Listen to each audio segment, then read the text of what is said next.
ചിലരെ ഭയങ്കര പാവങ്ങളാണേ. അതിനകത്ത് ചിലരാണ് പഞ്ചപാവങ്ങൾ. ഈ പഞ്ചപാവങ്ങളെന്ന് പറയുന്ന ആൾക്കാരുണ്ടല്ലോ, ഇവരെ കൊണ്ട് സത്യത്തിൽ വലിയൊരു ഉപദ്രവമാണ്. അത് അവരുടെ സുഹൃത്തുക്കൾക്ക്, ബന്ധുക്കാർക്ക്, വീട്ടുകാർക്ക്. ഇതൊന്നും പോരാഞ്ഞിട്ട് ഇവരെ ഇപ്പം നമ്മൾ വല്ല ബിസിനസ് പാർട്ട്നേഴ്സായിട്ട് കൂടെ കൂട്ടിയിട്ടുണ്ടെങ്കിൽ അവൻ്റെ കാര്യം കട്ടപ്പോക. ഒന്നാമത്തെ കാര്യം, ഇവർക്ക് സ്വന്തമായിട്ട് അഭിപ്രായമില്ല, സ്വന്തമായിട്ട് തീരുമാനവുമില്ല, എന്നാ ചെയ്യാനും പേടിയാണ്. എന്നിട്ട് ഒന്നും ചെയ്യാതിരിക്കുന്നൊന്നുമില്ല, എന്തെങ്കിലും കാണിക്കും, അതൊക്കെ ലോക അബദ്ധമായിരിക്കും. അതിനകത്ത് ഇന്ന് ചാടും. അപ്പോഴും നമ്മൾ ഇതിൻ്റെ പുറകെ ഇങ്ങനെ നടക്കും. ഇതൊന്നും പോരാഞ്ഞിട്ട് വേറെ ഒരു പരിപാടിയുണ്ട്. അഭിപ്രായം ചോദിക്കും. അബദ്ധം പറ്റി, ഇനി എന്ത് ചെയ്യണം, ഇനി എങ്ങനെ ചെയ്താൽ ഞാൻ ശരിയാകും, എന്തായിരിക്കും എൻ്റെ അടുത്ത സ്റ്റെപ്പ്, എന്ത് ചെയ്യും, ഇനി ഇങ്ങനൊരു കാര്യം സംഭവിക്കരുതല്ലോ എന്ന് നോക്കാണ്ട് കുത്തിയിരുന്ന് പറഞ്ഞു കൊടുക്കും. മണിക്കൂർ നേരം ലെക്ചർ.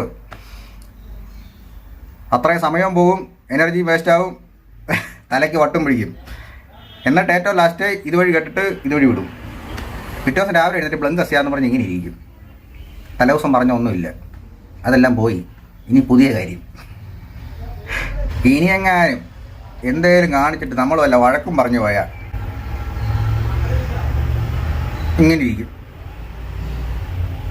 ഇതാണ് സ്ഥായിയായിട്ടുള്ള ഭാവം. അയ്യോ, അങ്ങനെയുള്ള ആരെങ്കിലും നിങ്ങൾക്ക് അറിയാവോ? ഈ പാവങ്ങളാണെന്ന് മനസ്സിലാക്കിയ ആൾക്കാരുണ്ടല്ലോ, നന്നായിട്ട് ഊമ്പിക്കും. അത് അല്ല, ഒന്നാമത് ഊമ്പിയായിരിക്കും. എന്നിട്ട് അടി കിട്ടിയിട്ട് അയ്യോ എന്ന് പറഞ്ഞിട്ട് കരയും. അത് ഇമോഷണലി ഊമ്പിക്കും, പൈസയിൽ ഊമ്പിക്കും. അതാണ് ഇതിനകത്തെ ഒരു കാര്യം. എന്തായാലും കിട്ടിയാലും പഠിക്കത്തില്ല. ഇതെന്നെ സംഭവം എന്നറിയാവോ? പാവമായിട്ടിരിക്കാൻ വളരെ എളുപ്പമാണ്.